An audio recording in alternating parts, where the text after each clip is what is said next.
સૌરાષ્ટ્રની અંદર મિત્રો સૌથી સફળમાં સફળ સંગઠન, સફળમાં સફળ કાર્ય કોઈ સમાજના આગેવાનો દ્વારા કરવામાં આવ્યું હોય ને તો એ ખોડલધામ હતું. બરોબર. 2021નું ખોડલધામ જોઈ લેજો, 2020નું ખોડલધામ જોઈ લેજો, 2022નું ખોડલધામ જોઈ લેજો. પછી એમાં કલર આવ્યો. કલર કેવો આવ્યો? કે કથિરિયાએ સુરતની તમામ સોસાયટીની અંદર જઈ અને માતાજીની આરતી કરી ને હવન કર્યા અને પાટીદાર સમાજના ઘરે ઘરે સુધી ખોડલધામ પહોંચાડ્યું. એ કોને કામ કર્યું? તો કે કથિરિયાએ. બરોબર. સુરતમાં જ્યારે ખોડલધામ ફૂલ ધમધમતું હતું, કાંઈ ઘટતું નહોતું, આપણા સૌરાષ્ટ્રનું કાંઈ ન હોય ને એવું સુરતની અંદર સંગઠન હતું. તો એની 21 જણાની સભ્યની કમિટી કયા ટ્રસ્ટીએ બરખાસ્ત કરી? આ એ તમારે એક વિચારવા જેવી બાબત છે ને. સમાજના યુવાનો માટે આ બધાએ સમિતિઓ બનાવી હતી. યુવા સમિતિ ને ઉદ્યોગ સમિતિ ને એડવોકેટ સમિતિ ને ડોક્ટર સમિતિ કે હું સમાજના લોકો કેદી પીડાય નહીં. આપણા સમાજના ડોક્ટર હોય તો સારું પડે ને, આપણા સમાજના ઉદ્યોગપતિઓ હોય તો આપણે ધંધા કરવાની ખબર પડે. બરોબર. એવી બધી સુરતની અંદર કમિટીઓ બની હતી અને સમાજના યુવાનો અને દીકરીઓ માટે આ બધા બહુ કહે ને કે ભણશે દીકરી તો આગળ જશે, દીકરો ભણશે તો આગળ જશે. અને આના માટે જીપીએસસીના ક્લાસ હાલતા સુરતમાં ખોડલધામ તરફથી. એ કેણે બંધ કરાવ્યા? આ એ તમારે વિચારવાનું છે. પછી સમાધાન પંચ બનાવ્યું હતું, જ્યાંથી પટેલમાં હું બહુ બધા બાંધે, બાયડીન છોકરાન, માતાન, હાહુન, હાહરાન, આ બધાના સમાધાન કરાવે ખોડલધામ વાળા. કોણ? હા, એવું સમાધાન પંચ ચાલુ કર્યું હતું.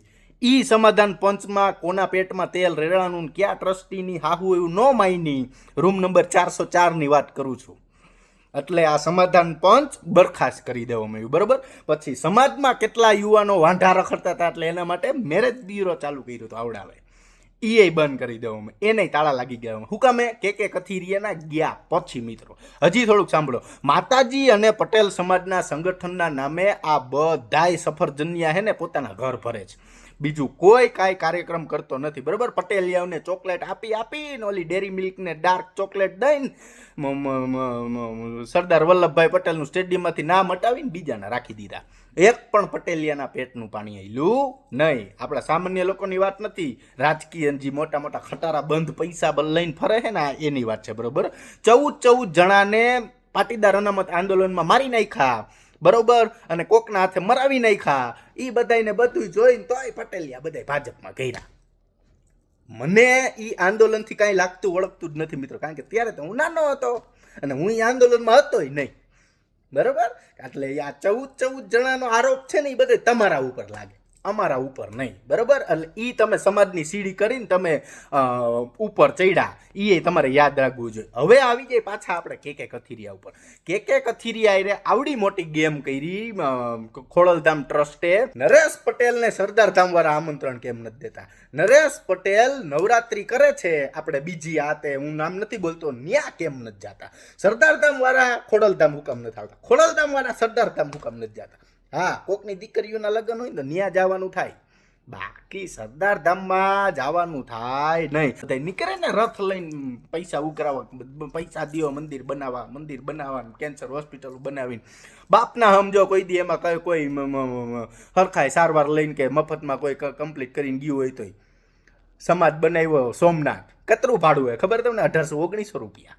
સમાજ બનાવ્યો દ્વારકા, કતરું ભાડું હોય ખબર તમને? એટલે એટલું તો 3 સ્ટાર 4 સ્ટાર હોટલમાં આપે છે. તો તમે સમાજને શું તમે આપ્યું? હે? કાંઈ નહીં, ખાલી કાળી ચોકલેટ ડાર્ક, બીજું કાંઈ નહીં. બરોબર. હા, બાકી જ્યાં વિઠ્ઠલ રાદડિયા ખાટલા ઉપર હતા ત્યારે એનો આખું ઘર ત્યાં ખાટલા ત્યાં દવાખાને હતું અને એનો છોકરો જયેશ રાદડિયા ચૂંટણી લડે જેતપુરથી અને આ સફરજનિયાઓની ભામ ત્યાં 2012માં પ્રચાર કરતી હતી કોંગ્રેસમાંથી. તો આ તમે સમાજની વિરુદ્ધ નતા ગયા? હે? આ તમારે જનતાને આદેશ આપવો જોઈએ. તે પછી હું તમને આ નીચે તમે ફોટો જોવો. પાટીદાર સમાજના નામે સ્વાર્થ સાધનારાઓ સાવધાન. બેઠકમાં સહિતના પાટીદાર આંદોલનકારીઓ જોડાણા. બરોબર. આવી બધી એને બેઠક કરી. બરોબર. પછી તમે આ ફોટો જુઓ. આની અંદર મિત્રો તમે ઝૂમ કરશો એટલે તમને ખબર પડશે કે ગૌરવવંતા ભૂમિદાતા સરદારધામની અંદર જે હમણાં સંકુલ કરવામાં આવ્યું ઉદઘાટનને અંતર, એની અંદર આ ભૂમિદાતાને તમે નામ ટીક કરી લેજો. બરોબર. તે પછી પાછા આપણે આવી જઈએ અભિવાદન સમારોહ. આ તમે પોસ્ટ જુઓ. આ પોસ્ટની અંદર તમે એક પ્રતિષ્ઠિત નાગરિક જોતા હશો. ખોડલધામ ટ્રસ્ટમાં પેલા હતા. બરોબર. પછી રાજકોટથી MLA બન્યા રમેશ ટીલાડા. રમેશ ટીલાળાને ભારતીય જનતા પાર્ટી તરફથી સરદારધામમાં આમંત્રણ હતું કે સમાજ તરફથી સરદારધામમાં આમંત્રણ હતું? અહીંયા તો રમેશ ટીલાળા દેખાણા, બાજુમાં ગગજી સુતરિયા હોત દેખાણા. તી પછીનો તમે આ ફોટો જોવો તો બધાય ગાયબ. બરોબર? તે પછી આ ફોટો તમે જોવો ઝૂમ કરીને, આમાંય ક્યાં છે રમેશ ટીલાળા? તો કે ક્યાંય નહીં. બરોબર? આવી બધી આપવીતી કરી. આના ઉપરથી હું શીર્ષ નીકળે હું તમને સમજાવું. બરોબર? હાર્દિક પટેલે પૈસા બનાવ્યા, સમાજના નામે આંદોલન કરીને ભાજપમાં વહી ગયા ને એમએલએ બની ગયા ને એનું રાજકીય ભવિષ્ય જી કર્યું એ. હવે વારો આવ્યો નરેશ પટેલનો. નરેશ પટેલે જેટલી જમીનો લીધી, જેટલા સંકુલ ખોલશે, કાગવડની અંદર કૃષિ યુનિવર્સિટીનું ચકાસણી લેબ થવાની હતી, થઈ ના રે ના. કાગવડની અંદર યુવાનો માટે સંકુલ બનવાનું હતું, બન્યું ના રે ના. તો આ બધાએ મિત્રો કાગવડનું એવું બંધારણ બનાવ્યું છે કે કદાચ નરેશ પટેલ વહી જાય ને તો એની જગ્યાએ એના છોકરાને ચેરમેન પદમાં બેહવાનું. સમજો તમે? એટલે ખોડલધામ પૈસા દીધા સમાજે, ભલે કોકે 5 રૂપિયા દીધા હોય, કોઈ 500 દીધો, 5 લાખ દીધા હોય, 2 લાખ દીધા હોય, 20 લાખ દીધા હોય, 5 કરોડ દીધા હોય, પૈસા તો સમાજના ને. મંદિર ઊભું થયું સમાજનું, રાજ કરે એક જ નરેશ પટેલ. સમજી ગયા? ઈ જાય તેને છોકરો આવી છે. એટલે આ એક પણ વસ્તુ ચલાવી લેવામાં આવશે નહીં. ખોડલધામની અંદર મિત્રો ડીડ આવી ગયું છે અમારી પાસે. ખોડલધામનું ડીડ જ કહેવાય ને એને, કે બીજું કાંઈ કહેવાય?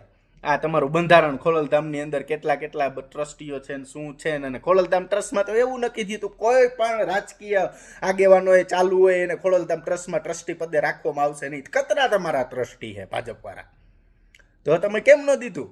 એટલે ખોડલધામને પોતાના બાપની પેઢી સમજનારા અને આવતી પેઢી ખોડલધામના રૂપિયાથી સુખી કરનારા પટેલ સમાજના કીડાઓ ચેતજો.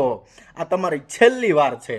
બરાબર? 27ની ચૂંટણી ગઈ ને એટલે કાં તમે ખોડલધામને તાળું મારી દેજો અને કાં તમે બધા નકરી જાજો. નક્કર જોયા જેવી થશે.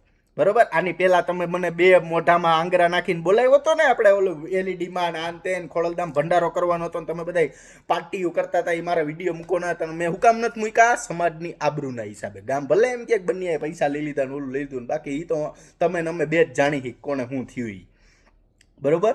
એટલે આ નોબત ન આવે. ભાજપની ગુલામી કરવી હોય તો ખુલ્લીને કરો, ચેરમેન પદ ખાલી કરો ને બીજાને બેસાડવા દો. અને તમારી બાજુનો હજી એક ટ્રસ્ટી મને બહુ મગજમાં છે, જાડો મારે નામ નથી બોલવું, એની તો હું 7 પેઢી અભડાવવાનો હોઉં અને તમારી 2 પેઢી ઈ અભડાવી દેશે. આ યાદ રાખજો તમે નરેશભાઈ. હા, તમે એમ કહો ને કે આમ છે ને આ ના, તમે બધા એને ફૂલ ઝેરી લાવો. ફૂલ તમારી વેક્સિન ગોતું, 1 વર્ષથી વેક્સિન નથી મળતી. હવે મળી તમારી વેક્સિન. હવે તમે બધા ક્યાં જવાના? બહુ કાંઈ કરશું એટલે તમે સરકારમાં કહીને કેસ કરાવશો અમારી ઉપર 4-5 ને અમને અંદર નખાવી દેશો. બીજું તમે શું કરી શકો? પણ સમાજની સામે તમે બધાય ખુલ્લા પડી ગયા કે અમે આવા કાર્યક્રમો કરતા અને અમે આવા કાર્યક્રમો કરી છીએ. ખાવની તમે ખોડિયારમાંના હમ તમારી માનું ધાવણ ધાવ્યો હોય તો એકવાર નીકળી જાવ ઝંડો લઈને કે સરદાર વલ્લભભાઈ પટેલનું નામ સ્ટેડિયમમાં કેમ હટાવ્યું, પાછું કરો. ન્યા સરદાર વલ્લભભાઈ પટેલનું પાછું નામ તમે લઈ આવો એટલે આપણે છે ને આ જીવન તમારા અને તમારા પરિવારને બેયને ચેરમેન પદે રાખવા. બાકી આ બધી ગુલામી સમાજને દેખાય છે, સમાજ જોવે જ છે. સમાજ હુકામ કાંઈ નથી બોલતો? તમારી પાસે સામ દામ દંડ ભેદ બધુંય છે. સમજી ગયા? અને તમારી પાસે ખોવા બધુંય છે. અમારી પાસે કાંઈ નથી. સમાજ પાસે ખોવા બધુંય, અમારી પાસે કાંઈ નથી. એટલે જ્યાં સુધી આ સ્ટેડિયમનું નામ નહીં બદલે અને અમે નવરત્ન એવોર્ડ આપશું, સરદાર રત્ન એવોર્ડ અમારે આપવાનો જ છે 27માં. તમે હું ઉપાધિ કરો? ખોડલધામના પટ્ટાંગણની અંદર જ એવોર્ડ દેવાય. ક્યાં? ખોડલધામના પટ્ટાંગણની અંદર જ. તમે જેમ જેનીબેન ઠુમરને સાઇડલાઇન કર્યા ને એમ ચેરમેન પદેથી સમાજના યુવાનો તમને સાઇડલાઇન કરશે. શાંતિ રાખો. KDVS બનાવ્યું હતું ને એની જેમ. સમજી ગયા? એટલે જે પણ સમાજના લોકો આવડા લોકો હમણાં રથડ લઈને નીકળે ખોડિયારમાંના નામે, એક કાવડિયું દેતા નહીં આ કોઈને.